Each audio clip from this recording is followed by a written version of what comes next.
iniciar então a nossa jornada de estudos, leis morais, né? Hoje nós vamos estudar a lei de sociedade. Quem vai fazer a apresentação para a gente é Antônio Carlos Essado, Marlene Sintressado, Renata Defúcio Dutra. É com muito carinho que a gente recebe o pessoal. A gente sabe que eles se esforçaram bastante e vamos iniciar com uma prece, né?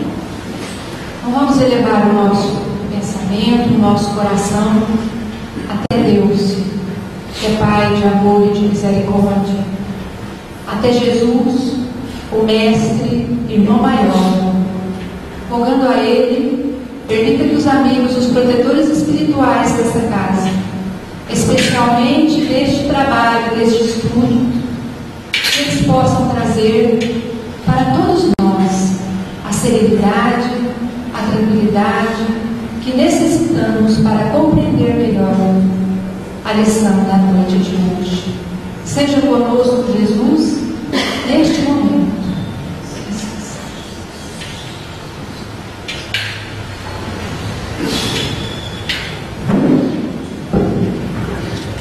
Boa noite a todos.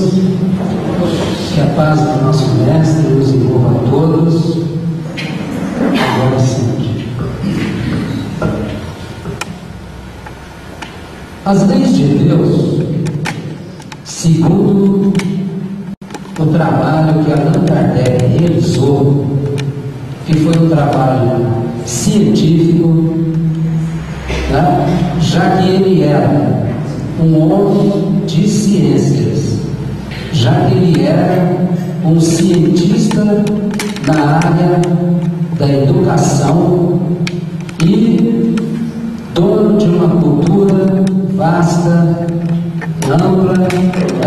Abrangendo outras áreas do conhecimento humano e vivendo numa época de iluminismo em que o avanço da ciência já estava começando.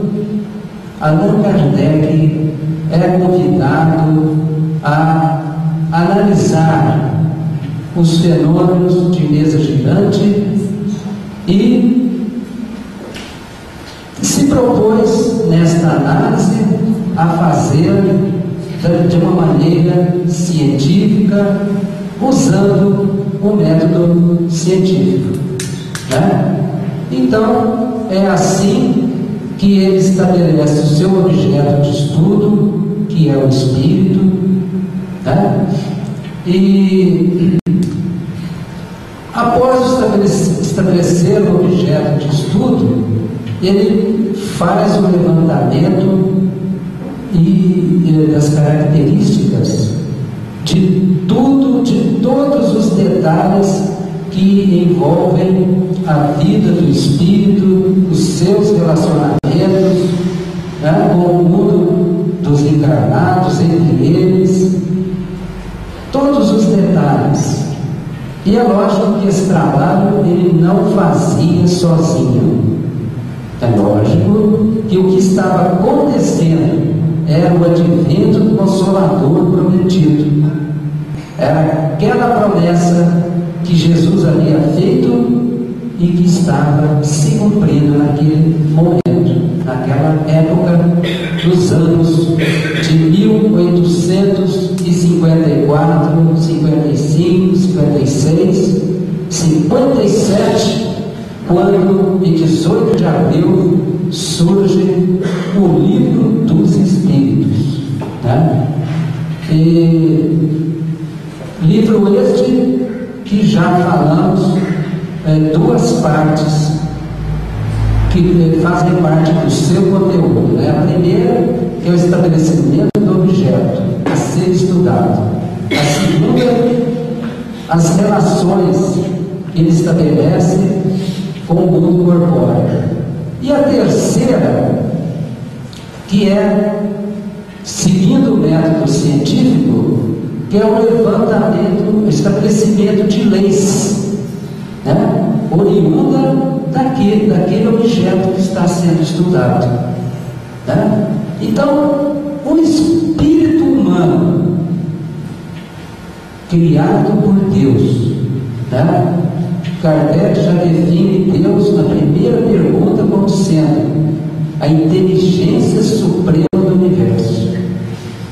E quando ele trata do espírito, fica definido que o espírito é o ser inteligente da criação.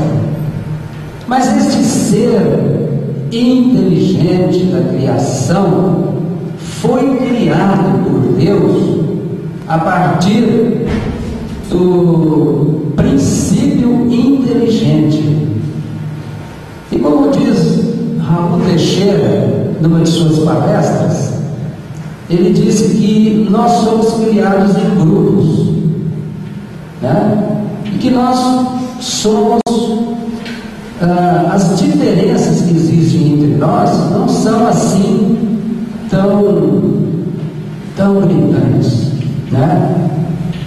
Existe uma diversidade, existem diferenças. Por quê? Porque nenhum de nós nasce pronto, ninguém de nós nasceu pronto, a não ser com os germes. Os germes sim, né? Mas na completude, né? Vamos dizer assim, no atingimento da plenitude, isso aí vai depender do trabalho de cada um, em milhões e milhões de anos, milênios até, né? E estabeleceu-se então as leis morais, né? Já que as leis materiais já estavam sendo sobejamente desenvolvidas pelo homem. O homem que, devido à sua insensibilidade, primeiro tem que tratar com a matéria, com o concreto, como a criança, né? Os educadores, na pedagogia da criança, eles usam esse recurso didático. É tudo no concreto, para que elas possam entender, né? Então foi mais fácil para nós primeiro entender a ciência da matéria. Mas a ciência do espírito não veio tão atrasada não, porque sempre houve algum conhecimento, mesmo que esses conhecimentos tenham sido permanecidos em ciências secretas, né? Mas eles, em dado momento, foram divulgados, foram espalhados democraticamente. O próprio Moisés, que havia vivido no Egito com grandes mestres dessas ciências ocultas, o trabalho que ele fez já foi uma grande abertura, né, de divulgar o conhecimento de um Deus único para todos, embora ele tenha trabalhado apenas com cerca de 3 milhões de pessoas, né? Mas já que nós falamos em princípio inteligente, desde a criação nossa como princípio inteligente, passando por todos os níveis de evolução, mineral, vegetal, animal, até atingirmos a fase nominal, tudo isso, em toda essa trajetória, estabeleceu-se um aprendizado da convivência, né? Da convivência. Então já sempre houve agrupamentos, sempre houve colônias de bactérias, colônias de vírus, colônias de moluscos, sempre agrupados, sempre em colônias, em comunidades, né? Então esse aprendizado o Pai já nos deu desde o início, e até hoje nós temos dificuldades. Mas se vocês acham que nós temos dificuldades hoje, é devido ao nosso querer acertar, querer ser fraterno, querer ser mais social com as pessoas. E se nós formos olhar o nosso passado, nós vamos ver que nós melhoramos. Nós já melhoramos. E hoje nós não saímos aí matando ninguém, não saímos em grandes tropas, invadindo países, destruindo cidadelas, matando civis, não é verdade? Hoje nós já ficamos apenas com o nosso ciúme, com a nossa inveja, né? Querendo puxar o tapete do outro no local de trabalho, né? Então nós estamos um pouquinho mais mansos, né?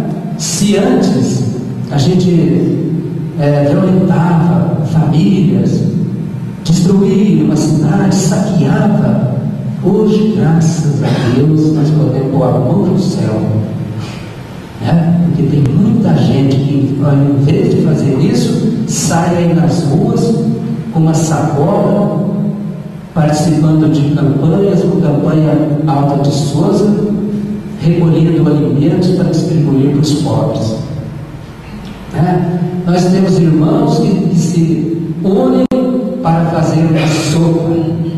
Nós temos irmãos que se unem nas religiões, vou dizer só no Espiritismo, que se unem para dar uma cesta básica, que se esforçam no trabalho da caridade. Não é mesmo? É lógico que nós temos sempre que ser exigentes conosco.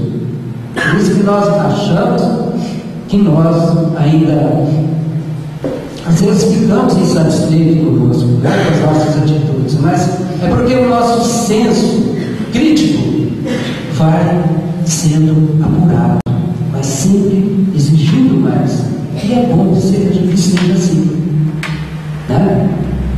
Então, nós lembramos, gente, que lei da sociedade é lei do sentimento, é trabalhar o sentimento, né? Porque lei de sociedade é a vida de relação, é a vida de relação, é como nós convivemos com as pessoas, porque viver é conviver, né? A Josiane, né? Fez já abordou isso aqui. Viver é conviver. Conviver é interagir. Interagir é estabelecer comunicações, né? Estabelecendo comunicações, nós podemos auxiliar, aprender com os outros, porque nós não somos seres acabados, não somos seres perfeitos, né? E no Livro dos Espíritos,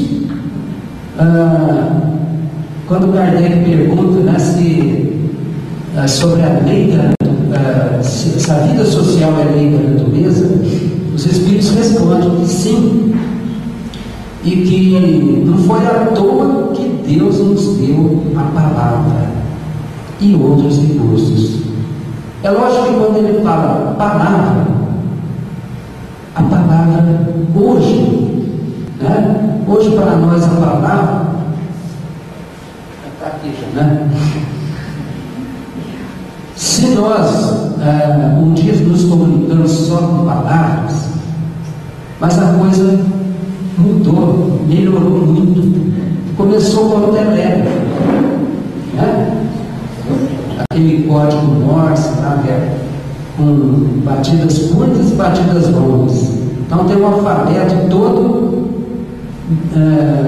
letra por letra, com esses códigos, né? E depois do telégrafo veio a telefonia, né? Depois veio o rádio, depois veio a televisão mais recente, né? Depois satélite, comunicação por cabo, até chegar na internet. Né? E hoje na internet, o que nós vemos? Né? Muita gente usa a internet como um meio positivo, um meio útil para você se comunicar. Mas ainda muitos usam às vezes para coisas fúteis, né? Mas o recurso está ali, vai depender de cada um, usar esses recursos, né? Porque lei de sociedade, como todas as outras leis, e essa divisão foi apenas uma divisão didática, é tudo lei de Deus, são todas as leis morais, né? São todas as leis morais. E nós lembramos aqui de Jesus, né?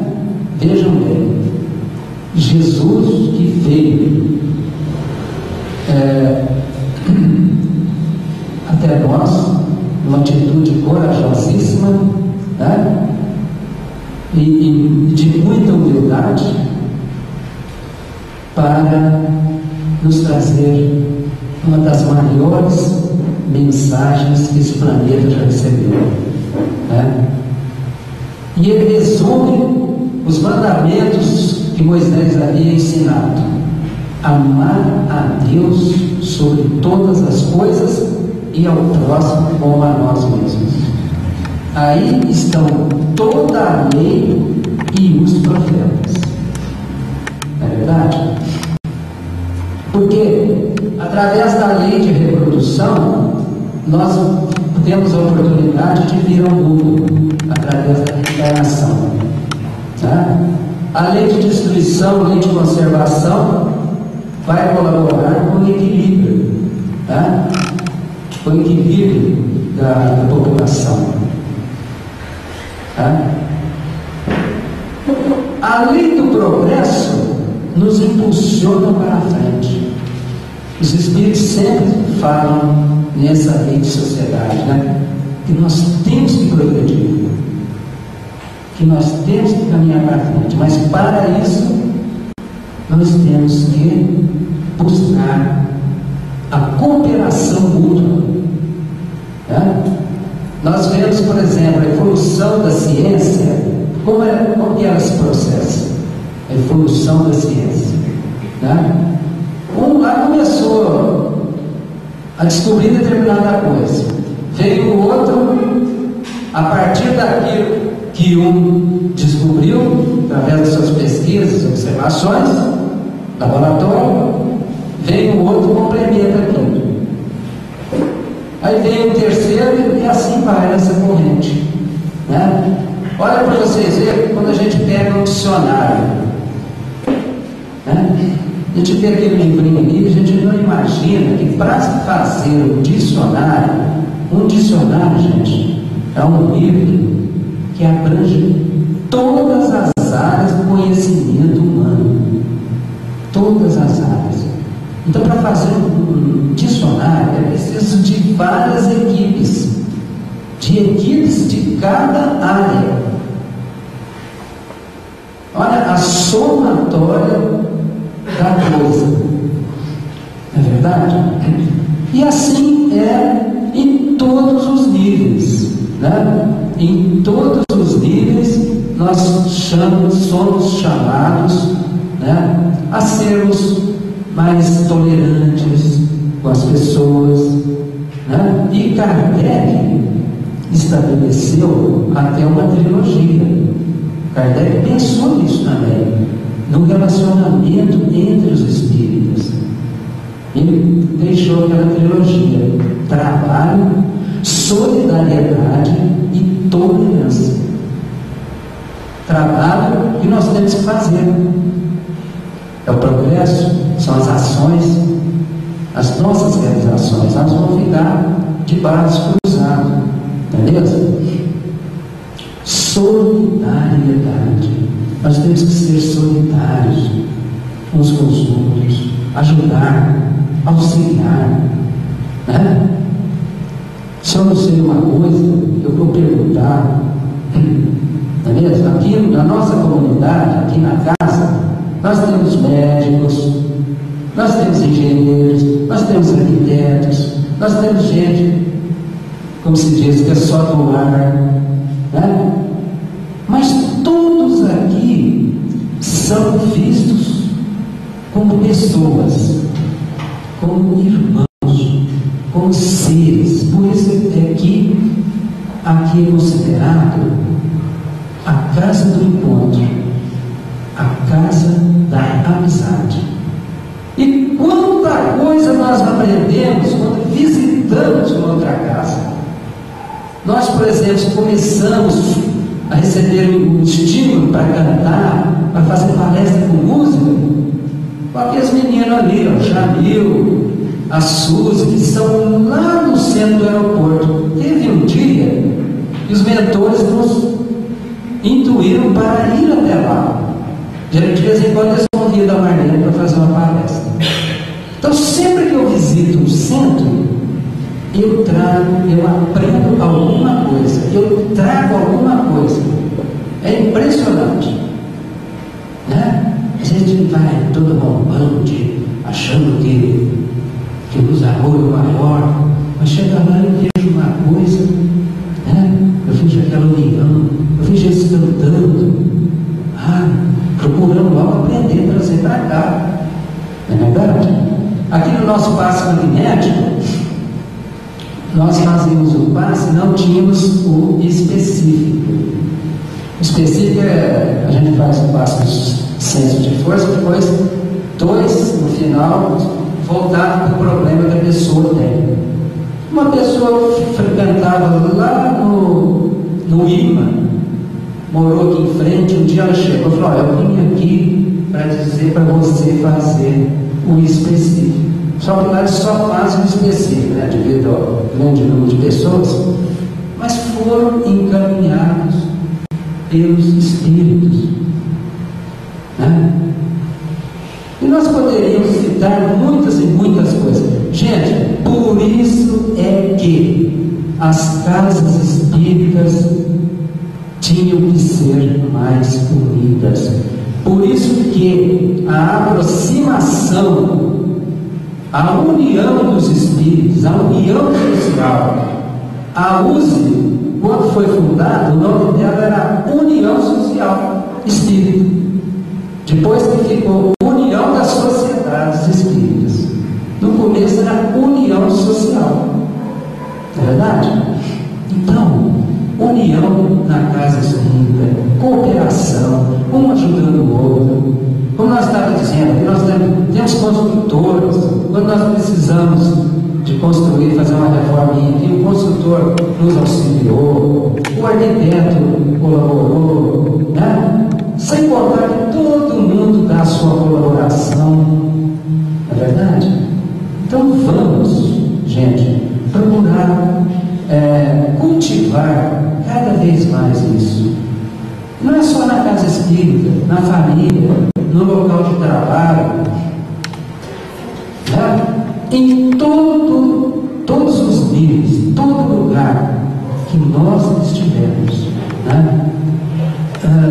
Uma coisa interessante também é no meio da informática. Eu, por exemplo, quando eu sei uma coisa, eu tenho aqueles que eu perturbo.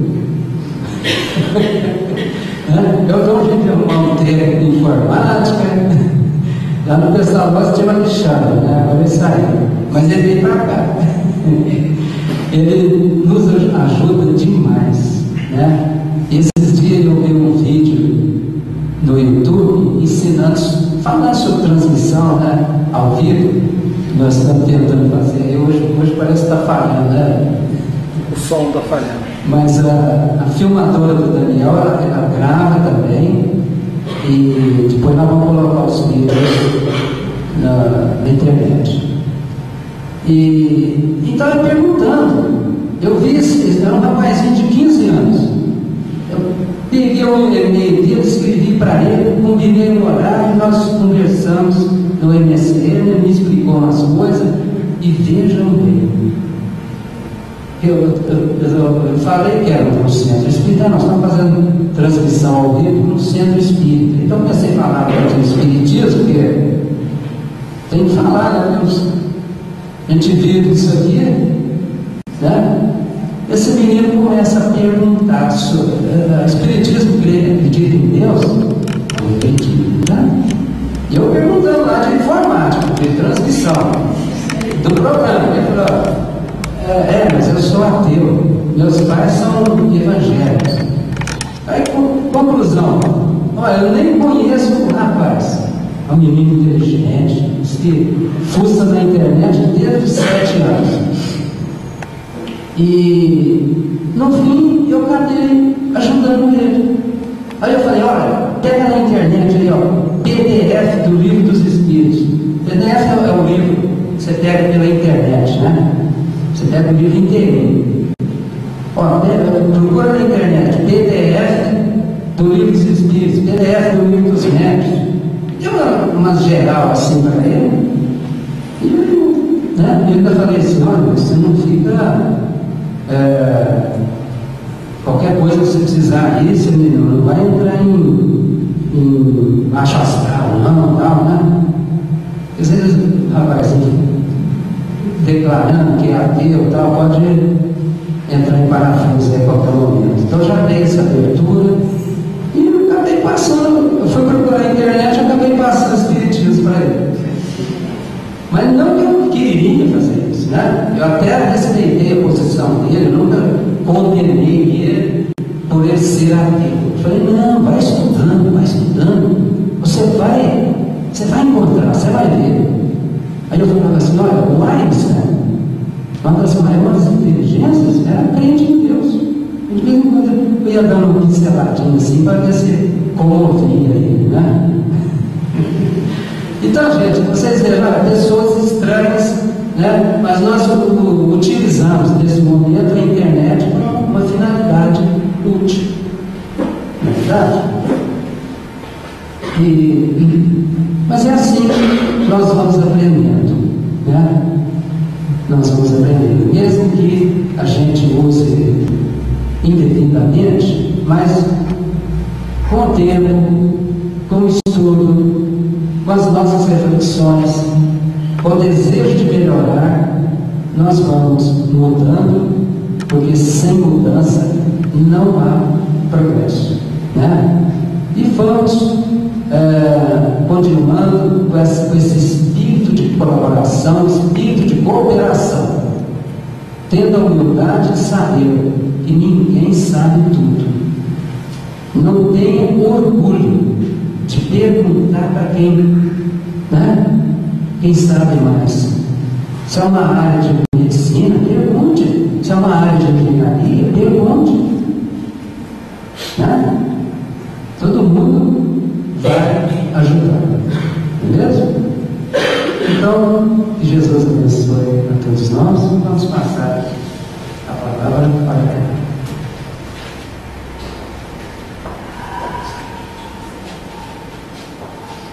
Boa noite, gente.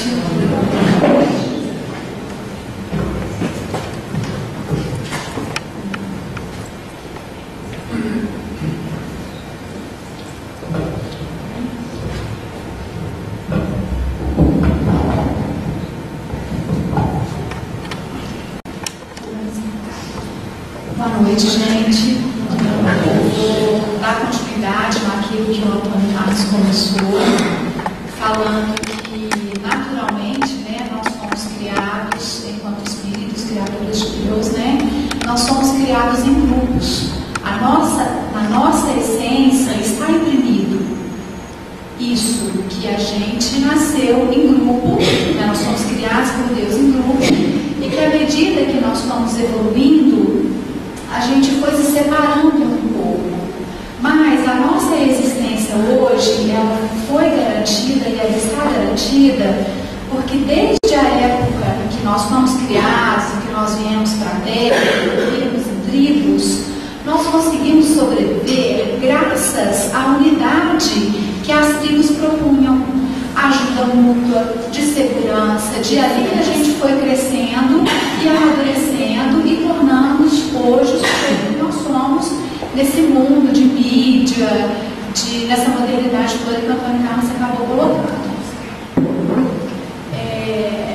Levando isso em consideração, Kardec, no Livro dos Espíritos, na pergunta exatamente 769, ele afirma que a vida social, ela está na natureza. Ele faz essa afirmativa. E a partir disso, ele pergunta, mas se a vida social está na natureza, por que é que alguns de nós preferem a vida de isolamento? Por que alguns se adaptam bem aos grupos e outros não tanto? Outros preferem ficar sozinhos. Aí os espíritos respondem para ele que essa satisfação de estar sozinho é uma satisfação egoísta. Por quê? Porque quando o sujeito faz a opção pelo isolamento ou por uma vida mais fechada, mais reservada, ele está perdendo o quê? A oportunidade de estar com o outro, de afetar o outro com aquilo que ele tem de bom e também com aquilo que ele tem de ruim, e se protegendo de ser afetado pelo outro. Nesse mundo de imediatismo, de as coisas precisam acontecer do meu jeito, na hora que eu quero, como eu gostaria que fosse, a gente acaba não tendo paciência, não tendo tolerância para se permitir ser afetado pelo outro. Então é nesse sentido que as pessoas vão cada vez mais se regulando, né? As pessoas vão perdendo o hábito, elas descem no mesmo elevador e não falam nem bom dia nem boa tarde. Quer dizer, eu não quero saber se o outro tem bom dia para dizer ou se ele tem mau dia para dizer. Isso é problema dele e eu com os meus problemas. Então, hoje, a gente vai percebendo isso. Nas cidades menores, menos, mas na cidade grande, a gente observa muito esse individualismo. Bom, e esse tema, ele está sendo muito interessante porque ele está tendo muito falado ultimamente. Na Folha de São Paulo, da quinta-feira passada, na Folha Equilíbrio, saiu uma reportagem grande falando disso, né? Que pesquisas mostram que essa questão do individualismo, da solidão do sujeito, da solidão do ser humano, ela está se tornando uma epidemia. Hoje é muito comum a gente ver pessoas morando sozinhas, preferem estar sozinhas do que estarem com suas famílias, preferem morar longe do que morar na cidade de origem. O que é que está acontecendo com essa humanidade, né? As pessoas entram no ônibus, metrô, vão trabalhar com fone de ouvido. Quer dizer, realmente não querem saber o que se passa ao lado, cada um centrado no seu mundo. E daí, isso começou a ficar uma coisa tão evidente que as pessoas começaram a querer estudar sobre isso. O que é que está acontecendo com a humanidade e que sintomas são esses que começam a aparecer que ninguém sabe de onde vem.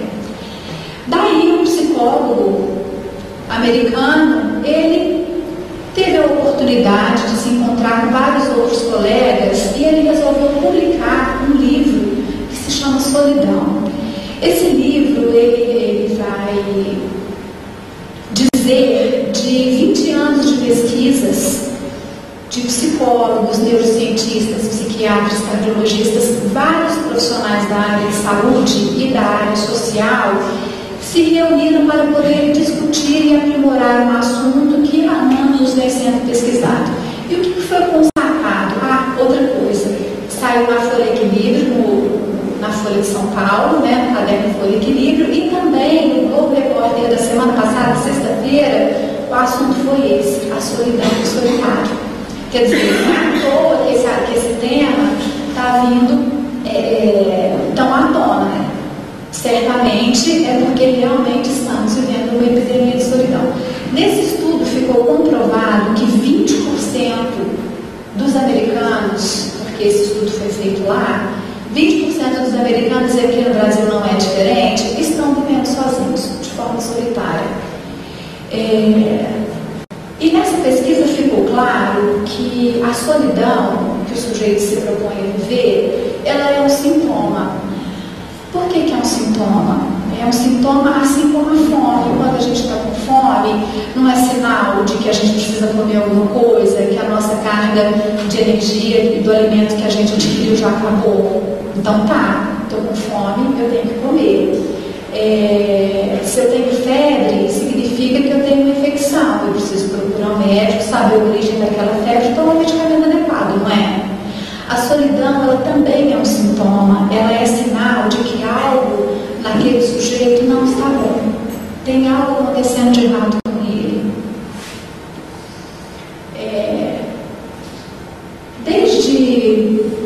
Desde sempre, se a gente for pegar a história de Adão e Eva, qual foi o castigo que Adão e Eva recebeu por ter cometido um pecado? Não foi ser exilado? Eles não foram condenados a viver sozinhos? Então, quer dizer, a solidão não deve ser uma coisa boa, porque se foi o castigo, né? Se a gente pegar hoje nas instituições de carceragem, quando um detento comete um delito grave lá dentro, qual a pena máxima? Do que eles têm medo? O maior medo quando eles estão presos? De irem para a cela solitária. Então, quer dizer, estar sozinho não deve ser bom de jeito nenhum. Mas por que pessoas vão fazendo essa opção cada vez mais?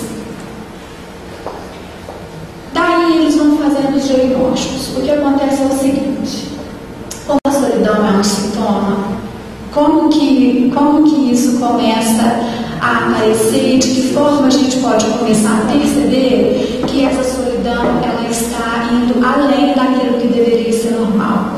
Por exemplo, uma criança, eu vou citar exemplos de crianças, jovens, adultos e pessoas mais idosas, para a gente tentar visualizar melhor.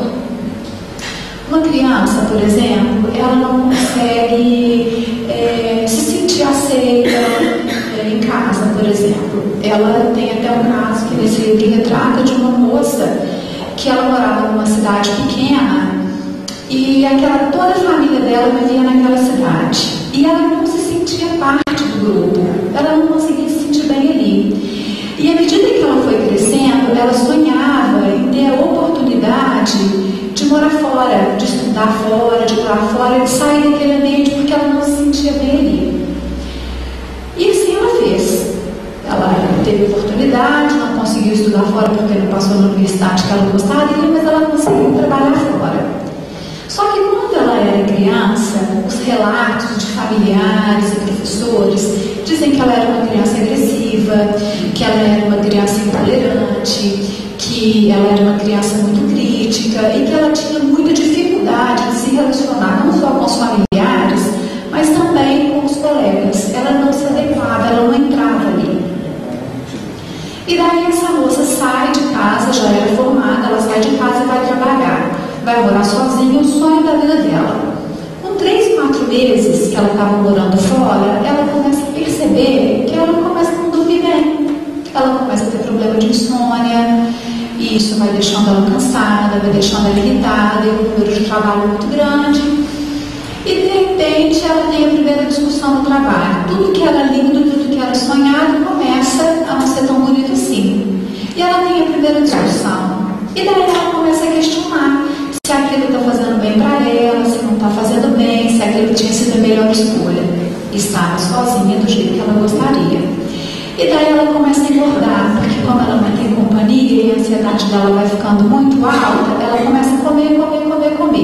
E daí a autoestima dela vai lá no pé. Por quê? Ela está se sentindo feia, ela não está se sentindo mais uma moça bonita, atraente, e está sozinha. E o que ela vai fazer da vida dela? Voltar para casa, no lugar onde ela sempre odiou, não gostou, não se adaptar? E daí ela procura um profissional para ela poder resolver essa questão. E durante esse trabalho, ela descobre que ela não é a única pessoa da família dela que tem esses traços. E daí ela começa a fazer uma retrospectiva da história dela, da história dos familiares, e ela começa a perceber que dentro daquela família, outros membros reagiram exatamente da mesma forma que ela. Não tiveram a oportunidade de estar fora, mas que também se sentiam sozinhos, não compreendidos dentro de um mesmo grupo. E daí todos os estudos que foram crescendo e avançando com vários profissionais, eles começam a desconfiar da possibilidade de ser uma doença isso. E de fato eles comprovam que é uma doença hereditária.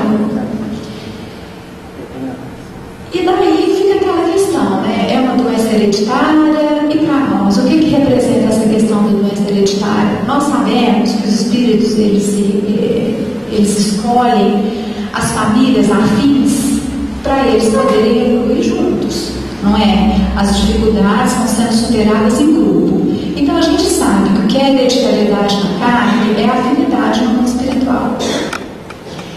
Estou passando por essa parte da criança e chegando até a fase adulta dessa moça para vocês perceberem que às vezes o sintoma ele começa lá desde pequenininho, e daí a gente tem o hábito de pensar, nossa, aquela vez não dá bola para o que ela fez, não, isso é o jeito dela de ser, ela sempre foi assim, mas o avô dela também era assim, a avó era assim. Então a gente vai encarando as coisas como se fosse o jeito de ser, e essas pesquisas modernas vêm mostrando que isso não é simplesmente um jeito de ser, que isso é uma dificuldade, que a pessoa está em dificuldade e que ela precisa de ajuda, né? Outros casos, eu busco sempre a minha sobrinha na escola ao meio-dia, e às vezes eu chego um pouquinho mais cedo e eu vejo os grupos saindo, os grupos de colegas saindo da aula e vão formando rodinha esperando os pais para virem buscar as crianças e os adolescentes. O que eu venho observando? Que forma lá um grupinho de 5, 6 adolescentes, e tem grupos que um fica meio de fora, ele não consegue entrar. Aí eles estão ali conversando, dando risada, e tentando entrar na roda, não consegue. Daí a pouco, isso eu observando do meu carro. Daí a pouco ele vai e tenta entrar numa outra rodinha. Roda, vai e volta, não consegue entrar naquela rodinha. E essa determinada pessoa, eu venho observando esse comportamento porque coincide dele estar na minha frente sempre onde eu paro o carro. E daí eu fico observando que ele realmente não está conseguindo entrar no grupo. Ele está angustiado. Eu vejo a expressão, ele está angustiado, ele não consegue entrar. E isso a pesquisa fala, que quando o adolescente ele não consegue se inserir no grupo, é um problema muito sério, porque ele vai arrumar um grupo de excluídos para poder estar. E geralmente o grupo de excluídos é um grupo que vai aceitá-lo, mas ele precisa ter algo para poder entrar nesse grupo. E essa idade é muito complicado, porque é a idade que eles começam a ser apresentados às drogas. As drogas começam a se apresentar a ele. Então, aquilo que é a angústia, aquilo que é a ansiedade para ele tenta compensar no uso de drogas. E isso é um problema. Eu estou dizendo isso porque são situações que estão sendo ditas muito nas novas pesquisas, e são situações para a gente poder ficar alerta, né? Para a gente poder avaliar e pensar. O contrário, então, se a gente leva em consideração que essas dificuldades de relacionamento ela é hereditária, a gente tem que ter em mente o seguinte: se é hereditário, a gente nasceu com ela, mas não é porque a gente nasceu com ela que a gente vai ser condenado a seguir aquele caminho. Se a gente não pode mudar o início, o fim certamente será feito de acordo com as escolhas que a gente fizer. Essa questão da solidão, ela vai ficando cada vez mais clara, que a solidão ela vai no caminho contrário à evolução. Porque se a gente não se permite estar com o outro, se a gente não permite que o outro esteja conosco, certamente a gente vai se privar.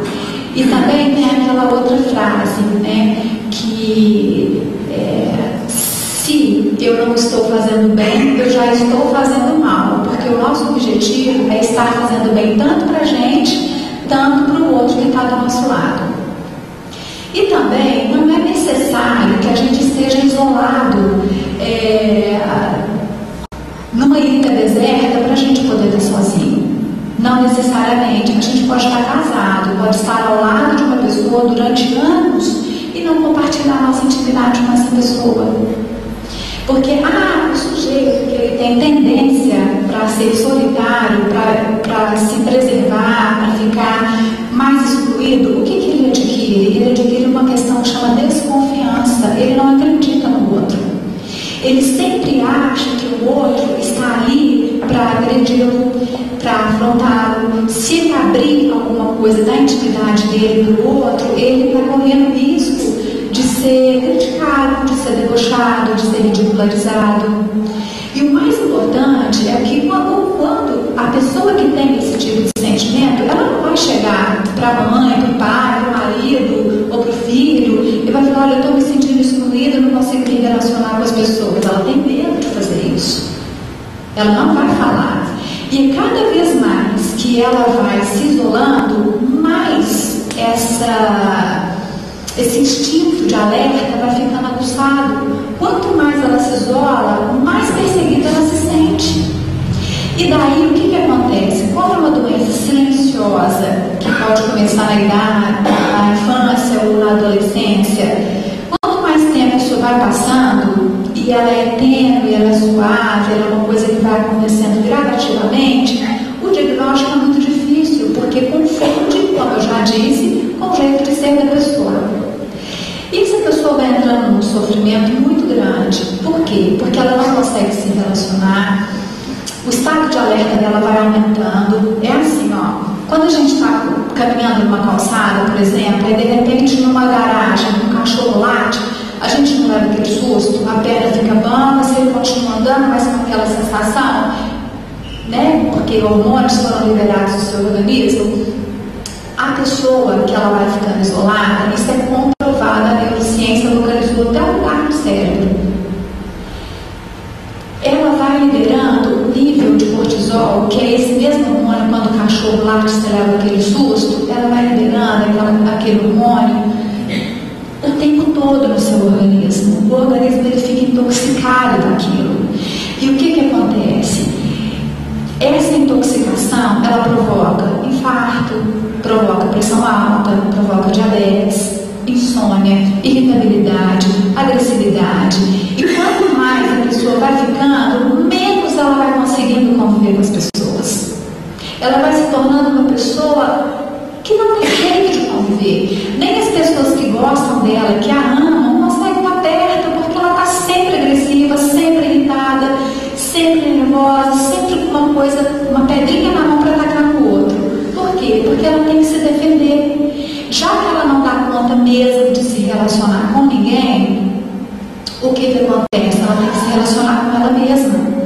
E daí chega um ponto que ela tem que se defender dela mesma. Então, ela não consegue dormir, ela não consegue comer.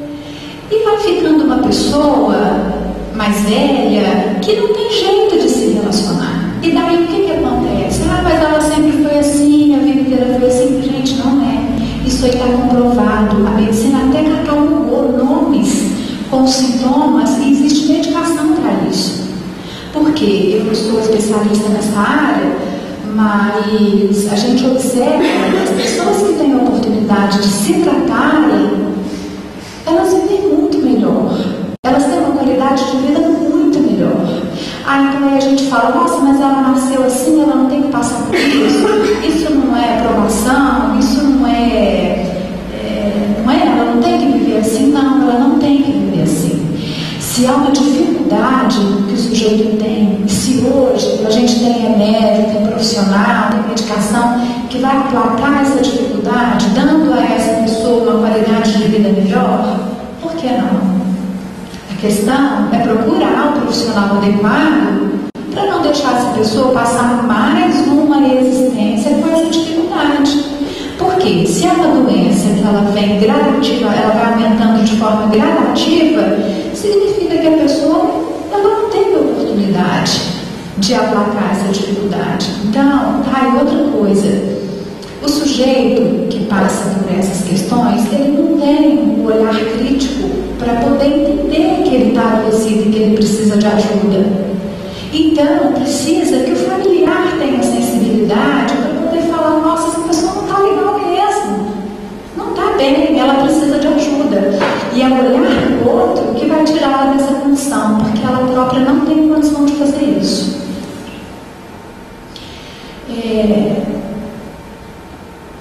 O contrário disso também é verdadeiro, já que a solidão ela é um sintoma de uma doença, ou melhor, ela é sintomas de uma doença que provocam várias outras doenças físicas. O contrário disso também é verdadeiro. A solidariedade, ela salva o sujeito. Eu não sei se vocês viram uma reportagem de um adolescente lá de Governador Valadares que teve câncer e que ele foi para Belo Horizonte fazer quimioterapia, ficou doente, fez tratamento em Belo Horizonte, perdeu os cabelos e voltou para Governador Valadares careca. Quando ele chegou a Governador Valadares, todos os colegas de sala dele estavam com a cabeça raspada. O que significa isso, gente? Fomos solidários ao dor dele. Vai curar o câncer dele, todos os colegas terem raspado a cabeça? Não sei se vai curar o câncer, mas vai aumentar a autoestima. Aumentando a autoestima dele, aumenta a imunidade. Um sujeito que está em tratamento com quimioterapia, quer coisa melhor do que ele ter imunidade? Aumentar o seu nível de imunidade. Então, quer dizer, se na régua, caminhando para um lado é negativo, se caminharmos exatamente para o lado contrário, é positivo. Então, a solidariedade, como diz o Antônio Carlos, o grupo, o agrupamento, se a gente conseguir estar junto, a gente consegue fazer diferente. A gente consegue escrever um final diferente, mesmo que o início a gente não tenha força para mudar, mas a gente pode mudar o final da nossa história. Daí, outra coisa importante que eu gostaria de falar é o seguinte: qual é a relação que existe entre o normal e aquilo que não é normal, levando mais uma vez a questão da solidão. Quando você passa por uma situação na sua vida e que você precisa parar para pensar, parar para refletir e você se recolhe para poder tomar uma decisão mais justa, mais elaborada, isso é muito saudável, isso não é solidão, isso não é estar sozinho, isso é um recolhimento que vai fazer com que você tenha uma atitude, um pensamento mais amadurecido.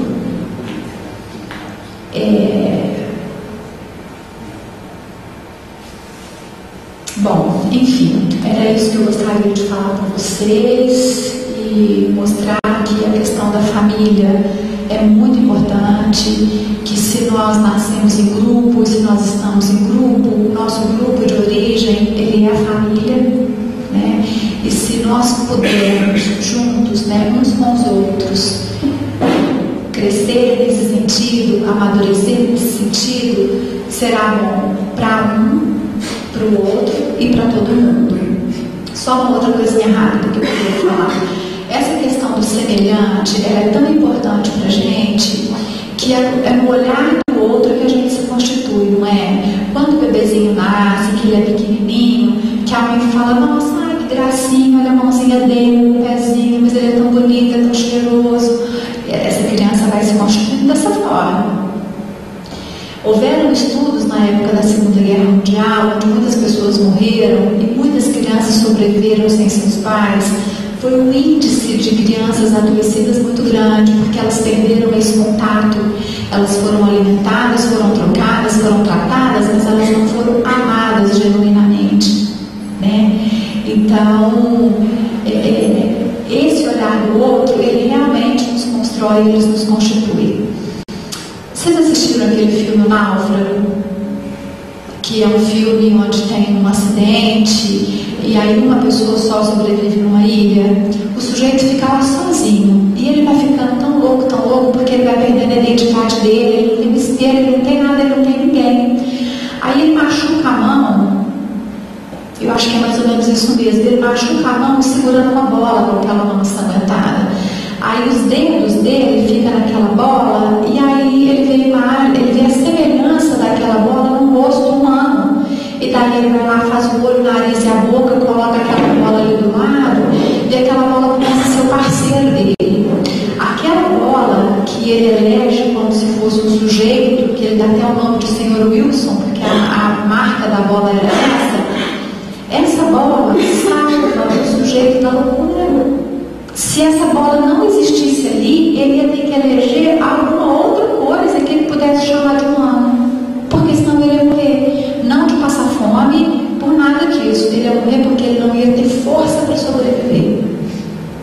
Então, quer dizer, a cada dia, a gente vai tendo as amostras, os exemplos e as oportunidades para a gente parar, para refletir, para pensar que que sozinho a gente pode muito pouco, e junto a gente pode muito, e uns pelos outros a gente consegue chegar lá. É isso.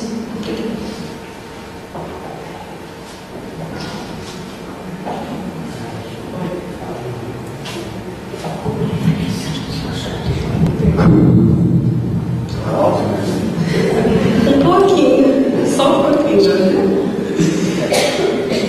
Bom, gente, então nós vamos ver. Eu tenho que zerar. Eu sou baixinha, mas eu tenho que zerar. Então nós vimos pela escala aqui, né, que foi falada pelo Antônio Carlos e pela Renata, na abordagem que Kardec faz no Livro dos Espíritos sobre a lei de sociedade. Então ele fala do isolamento e no último item ele vai colocar aqui o grande trunfo divino, que são os laços de família. É aí que nós vamos ver que Deus vai mostrar assim: tem que viver em família para aprender a viver em sociedade. E Aristóteles já falava, né, que o homem é um ser social. Ontem, quando nós assistimos o trabalho, né, do grupo de ontem, especialmente quando o Mário vai falar sobre a evolução do homem para falar da lei do progresso, nós vimos lá o homem da pedra lascada, embora ele não tenha abordado isso, mas dá para nós imaginarmos como que era a família daquele homem da pedra lascada. Primeiramente, o homem não precisava cativar a mulher e conquistar, né? Não precisava nem dos namorados. Ele já agarrava pelos cabelos, levava lá para a sua gruta, lá para a sua caverna. Agora imagina o relacionamento com os filhos. Isso vem progredindo. Claro, isso vem progredindo, né? Enfim, o que Kardec e os espíritos abordam é que nós necessitamos dos nossos semelhantes, porque nós somos frágeis. E essa fragilidade, ela começa desde o momento em que nós nascemos. Pois se nós não formos alimentados e cuidados pelo outro, nós não sobreviveremos. Certo? Se a nossa mamãe lá não pegar, der o seio para que nós possamos nos alimentar, se não tiver leite, arrumar uma outra provisão, ainda que artificial, mas que esteja dada no mesmo horário, né, nos horários certos, que nós sejamos higienizados, que nós sejamos amados, como falou a Renata, nós não sobreviveremos. Isso aí está provado, né? E portanto, então, Deus, que é Deus, né? Para que nós possamos evoluir, Ele projetou a família. Que muitas vezes, nós às vezes até desrespeitamos, né? Ai, que família! Mas ter nome, ter sobrenome, pertencer uma panelinha, porque a família é uma panelinha. Preste atenção, a família é uma panelinha que nós temos. Para ali, nós aprendemos a evoluir, né? Então Deus vai nos dar a família para que nós possamos aprender a viver em sociedade. Pode observar, guardadas as diferenças de cada família, então nós já saímos de um momento que tinha um modelo de família, né? Que era a família nuclear, o pai, a mãe, os filhos. Hoje nós temos diferentes modelos de família. Isso não significa que seja ruim, muito pelo contrário, né? Estudos têm provado que isso é positivo. Então, nesses diferentes modelos de família, nós estamos aprendendo e nós estamos vivendo um retrato do que existe na sociedade. Quer ver? Na nossa família não tem regras? Tem, a sociedade também tem regras. A nossa família, cada um vai pensar na sua, e eu estou falando naturalmente da minha, não é tudo certinho. Como eu pensei que fosse quando eu estava projetando casar com o Antônio Carlos. Assim, vai dar tudo certinho, porque eu sou da mocidade espírita, ele também é, aí nós vamos nos casar, nós vamos educar os filhos assim, vai ser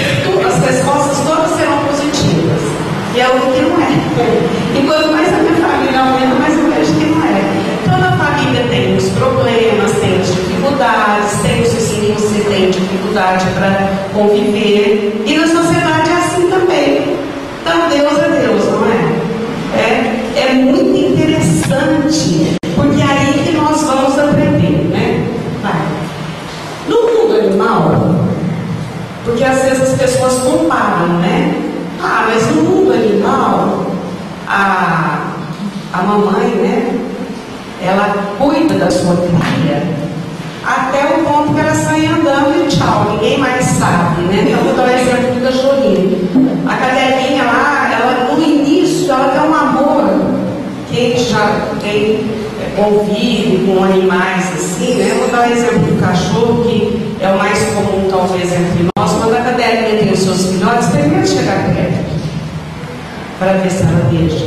Mas depois que o bichinho já está desmamado, sai andando, é perigoso mais adiante eles se encontrarem e ninguém sabe quem é a mãe e quem é o filho.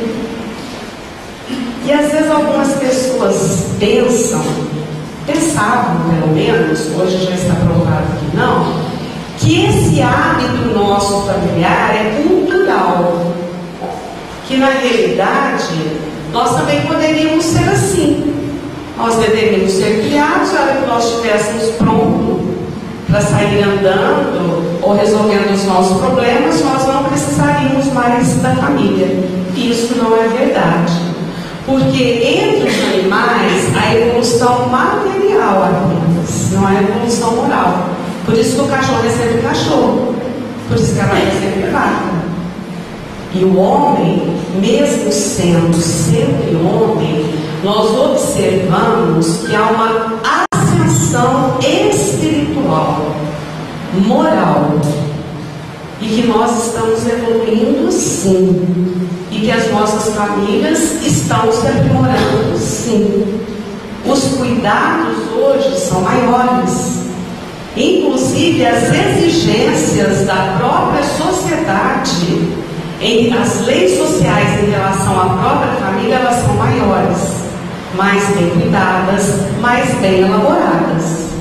Isso significa que nós estamos evoluindo. Então a vida moral e a elevação do ser é o objetivo do Espírito, portanto o objetivo divino.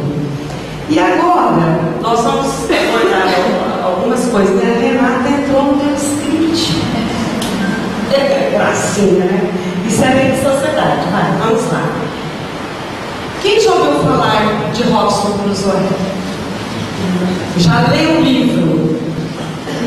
Se tivesse minha maluca. Olha, o Robson Crusoe, ele é um náufrago. Ele era um marinheiro inglês. E estava no navio, né? O navio naufragou. E ele foi o único sobrevivente. Olha para essa então esse romance relata a história de um naufrágio cujo único sobrevivente é o marinheiro inglês.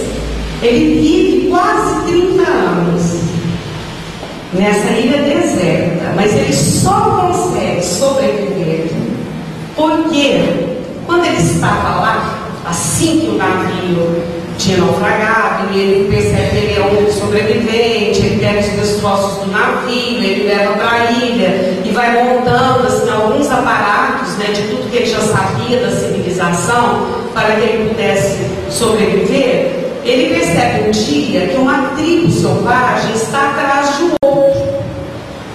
E, civilizado que ele era, esperto que ele era, e que queria se preservar, aí entra a lei de conservação, que é uma das leis divinas também, ele salva o perseguido, mas com segundas intenções até, para que esse perseguido pudesse passar a conviver com ele. Ele dá o nome a esse selvagem de Sexta-feira, porque ele havia salvado esse rapaz em uma sexta-feira. Aí entra todo o mecanismo para ele saber que dia que era da semana, quando havia completado o ano, ele vai marcando num fala lá, né? E ele consegue sobreviver porque ele tem esse amigo. Na realidade, para a sexta-feira, que era o selvagem, aquele homem era como se fosse um rei, era o dono dele. Primeiro porque ele se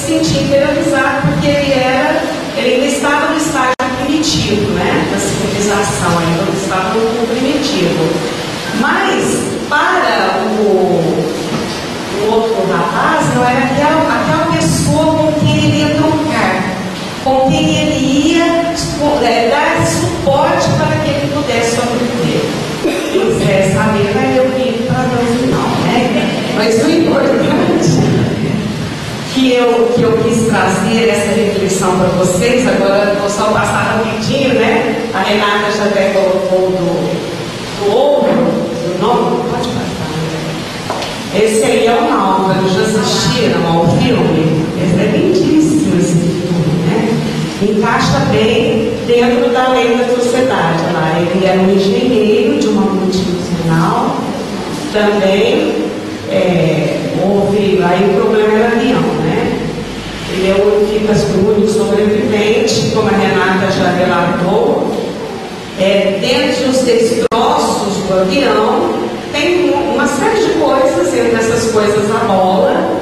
Ele se machuca, aquilo que ela já contou, e ele faz o Wilson. O Wilson passa a ser tão querido. Quem assistiu ao filme, dá para perceber, a gente também passa a amar o Wilson. Tanto é que no final, né, quando ele perde, realmente é um ser humano, né? É como se fosse um ser humano.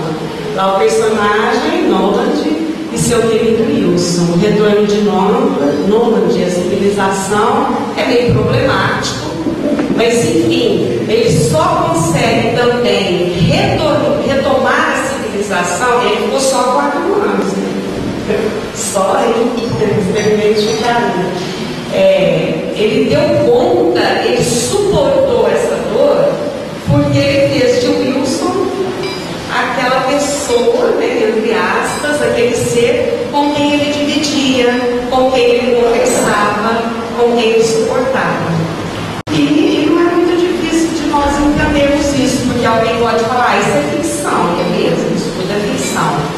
Mas nós podemos ver as nossas crianças, com as bonecas, com os ursinhos, com o cobertorzinho, com todos aqueles objetos que a criança faz de transição, né? Às vezes vai largando a chupetinha, ou quando a mamãe vai embora, que é para trabalhar, ou mesmo na hora de dormir, que já não tem a mãe ali, então ela pega um objeto, né? Que pode ser a boneca, que pode ser um ursinho, que pode ser uma fraldinha, que pode ser um cobertorzinho. Essa necessidade que a criatura tem de conviver com o outro, né? Bom, então eu disse que não queria usar essa palavra, mas parece que eu estou achando outra, né? Então desculpe a minha, é a grande sacada de Deus. Deus tem um objetivo para nós.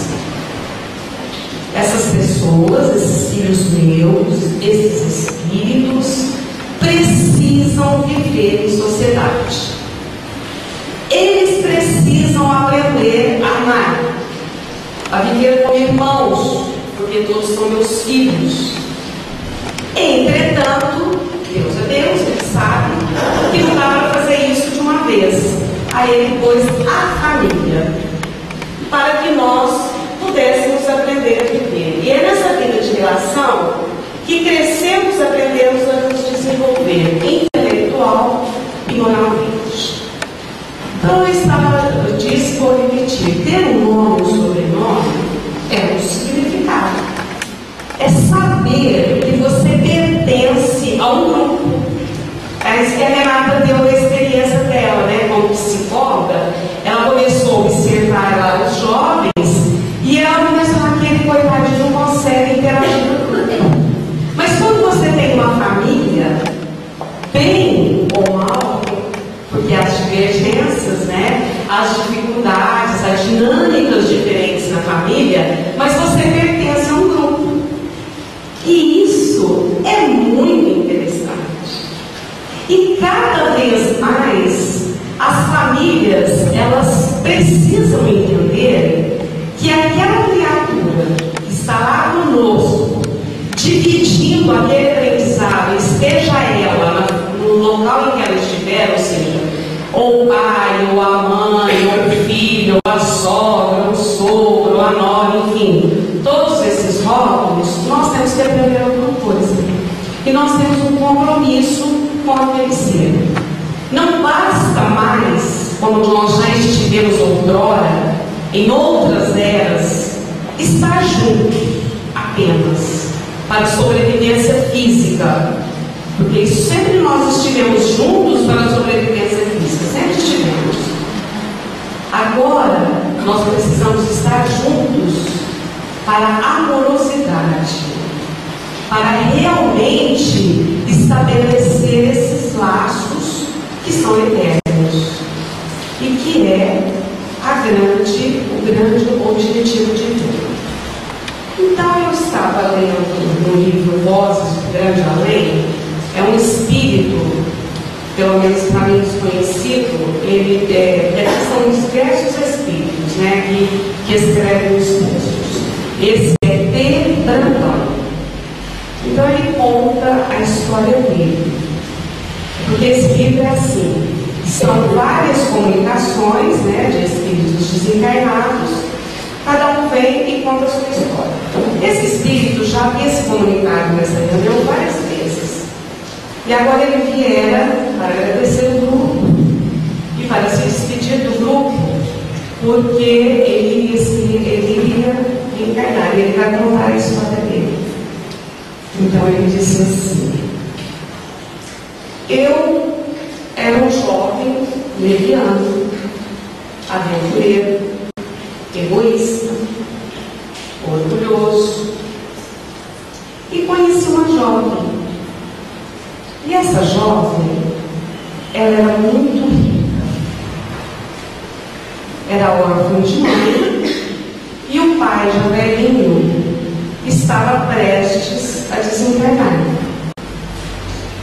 E eu fingi me enamorar dela. Namoramos, propus o casamento, nos casamos, e logo o pai, como estava previsto, pela lógica da situação, ele desencarnou. E ela ficou herdeira de uma grande fortuna. E eu pedi que ela me passasse uma procuração. Afinal, eu era um homem e eu geria os negócios. Eles moravam no Brasil. Ele foi para a Europa com todo o dinheiro e durante 5 anos se enveredou em todos os tipos de aventura. Entre outras coisas, contraiu algumas doenças, bateu no remorso, arrependeu-se, voltou para o Brasil em busca daquela jovem que ele havia abandonado. Quando chega, ele tem notícias de que ela acabara de desencarnar. Não suportando a dor, as dificuldades inúmeras, financeiras, emocionais, ela adentrou um prostíbulo, logo em seguida morreu, tuberculosa, com muita mágoa, com muita dor. O remorso se sentou naquele jovem, que já não era tão jovem mais. O arrependimento, as doenças, e ele também desencarnou. No plano espiritual, passado toda a perturbação, todo o sofrimento, ele é tomado de uma consciência. Pede perdão aos espíritos amigos, generosos, que o acolheram, e o que eles lhes disseram? Olha, você tem chance, você pode realmente caminhar como todos nós, mas você precisa buscar aquela criatura a quem você prejudicou, a criatura número 1 que você prejudicou. Porque olha que interessante, nós sempre que prejudicamos alguém, pode saber que existe uma rede de prejudicados atrás daquela criatura. Porque nós vivemos numa relação de interdependência. Se você prejudica um, vem um outro que está mais próximo ligado a ele, e assim sucessivamente. Mas os espíritos foram generosos, como sempre são. Você vai buscar essa criatura em e ele foi.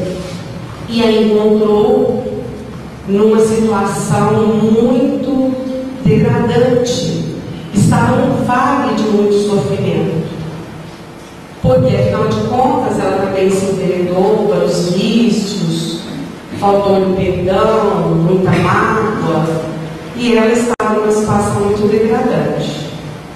E ele propõe aos espíritos, naturalmente em nome de Deus, responsáveis por aquela dinâmica, por aquele processo, que ele já havia encontrado um espírito generoso que iria servir de mãe a ele e a ela.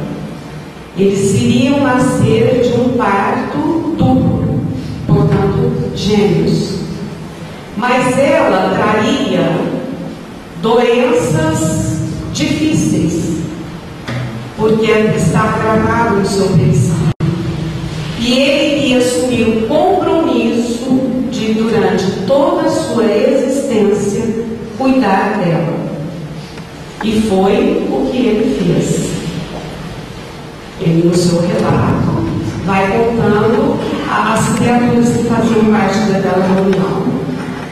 Durante passada a primeira meninice, ela iria ser portadora de uma doença. Ela foi portadora de uma doença muito séria, que a levou para o leito, e ele, numa vida de sacrifício, iria cuidar dela, e cuidou. Trabalhando num trabalho sempre modesto, porque não conseguia outras coisas, para aprender a dar valor no trabalho.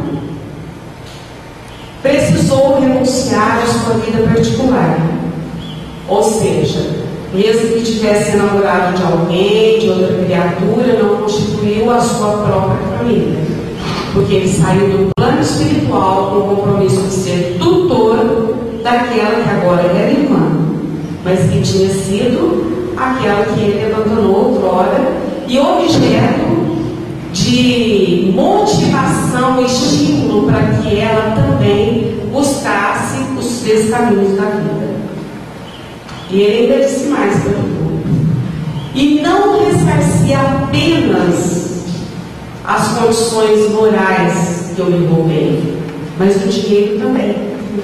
Eu tive que pagar até o último vintém, com juros e moras. Então eu quero fazer a seguinte reflexão.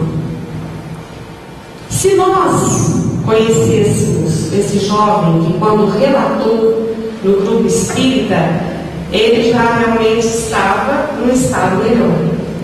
Ele errou, ele se arrependeu e respondeu pelos seus atos. Naturalmente que ainda teria a sua trajetória, porque nós sabemos que isso aí foi apenas uma etapa, né?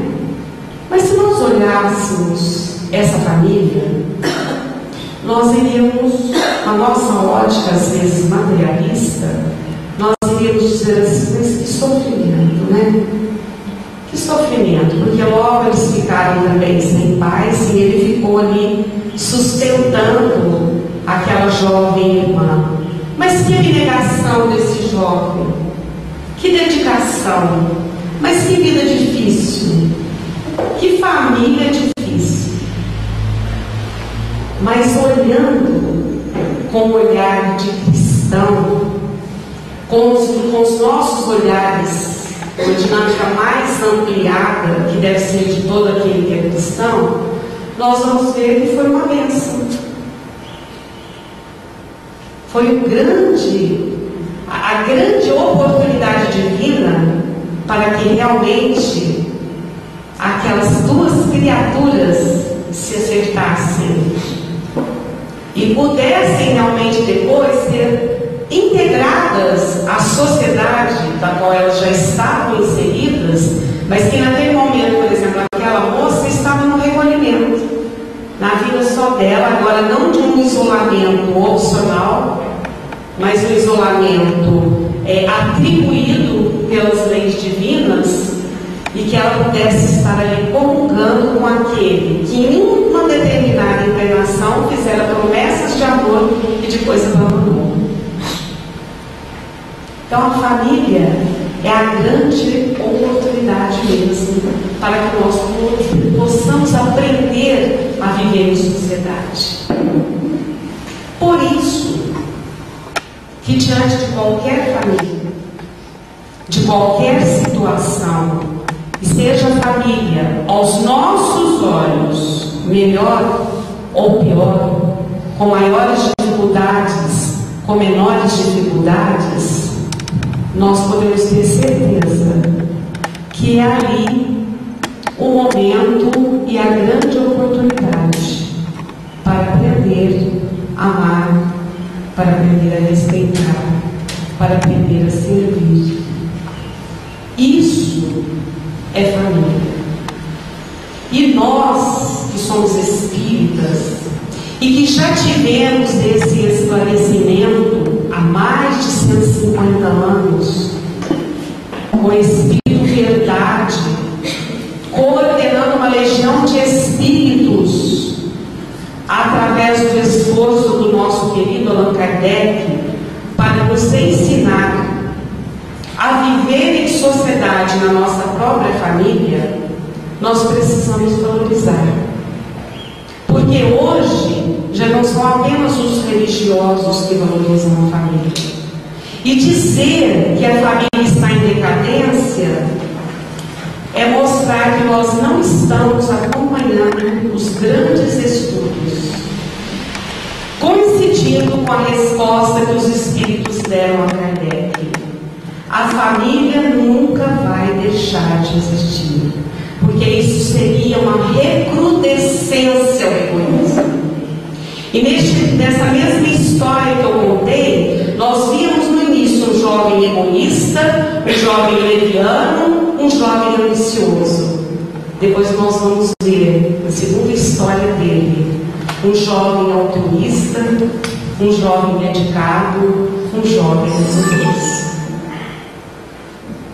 Estarmos no mundo, em qualquer lugar, ainda que longe da nossa família, mas tendo a certeza de que podemos ser acionados, ou podemos acionar a qualquer momento, qualquer criatura que pertence à nossa família, e saber que vamos ser socorridos, é uma bênção que nos dá tranquilidade e serenidade.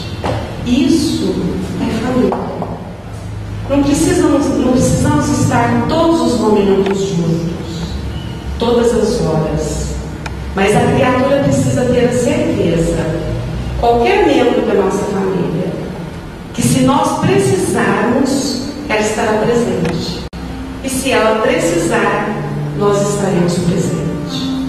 Ainda não podemos ter milhões de amigos, como quer o poeta Roberto Carlos, ou como querem alguns que fazem parte do Facebook e ficam contando quanto mais amigos ele tem, naquela superficialidade daquele relacionamento.